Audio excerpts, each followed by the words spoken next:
পিলখানা হত্যাকাণ্ড সহ বেশ কয়েকটি বিষয় জুলাই ঘোষণাপত্রে অনুপস্থিত এনসিপি।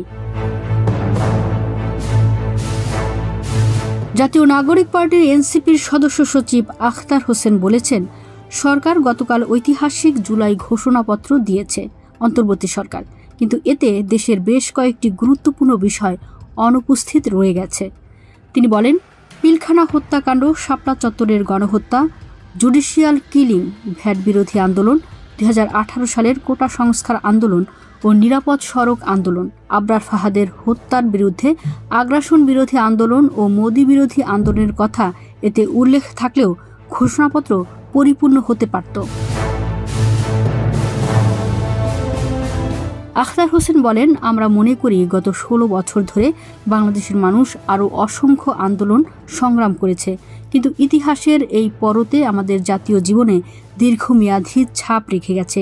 সেই বিষয়গুলো উল্লেখ করলে জাতির জন্য আরও গর্বের হতে পারত। একই সঙ্গে ঘোষণাপত্রের মধ্য দিয়ে আমাদের সংগ্রামগুলোর ঐতিহাসিক স্বীকৃতি আরও সুনির্দিষ্টভাবে অর্জন করতে আমরা সক্ষম হতাম। এদিকে প্রধান উপদেষ্টার নির্বাচনী ঘোষণাকে স্বাগত জানিয়ে বিএনপির মহাসচিব মির্জা ফখরুল ইসলাম আলমগীর বলেছেন, আমাদের উদ্দেশ্য হচ্ছে নির্বাচনের মধ্য দিয়ে একটা গণতান্ত্রিক ব্যবস্থায় যাওয়া।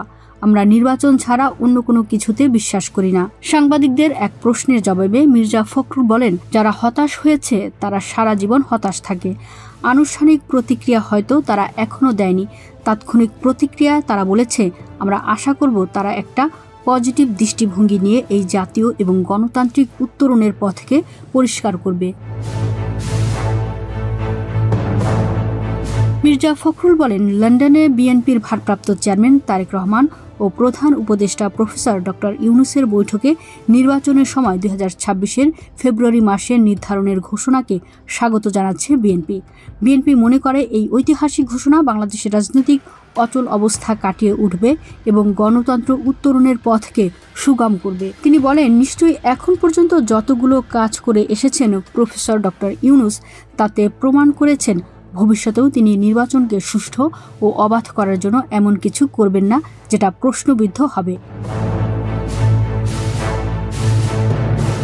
মির্জা ফখরুল আরও বলেন, গণতন্ত্রের এই সংগ্রামে যারা প্রাণ দিয়েছেন তাদের প্রতি শ্রদ্ধা, যারা আহত হয়েছে তাদের প্রতি সহানুভূতি এবং আরোগ্যের জন্য পরম করুণাময়ের কাছে প্রার্থনা করছে বিএনপি। শহীদদের পরিবারের পুনর্বাসন ও সুচিকিৎসার ব্যবস্থা গ্রহণের জন্য সরকারের প্রতি আহ্বান জানায়।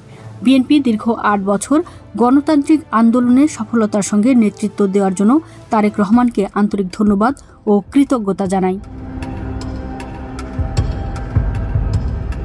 বিএনপি মনে করে এই নির্বাচন সুষ্ঠু, অবাধ, নিরপেক্ষ ও সকলের কাছে গ্রহণযোগ্য করার জন্য সরকার ও নির্বাচন কমিশন সকল ব্যবস্থা গ্রহণ করবে।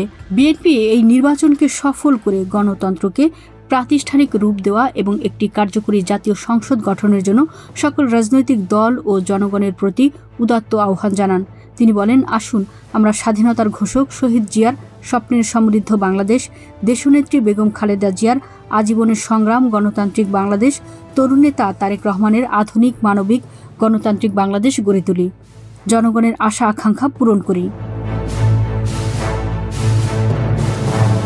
প্রতিবেদনে ছিলেন মিতু রুকাইয়া, সুমনা সুমা, ওয়ার্ল্ড ভিউজ।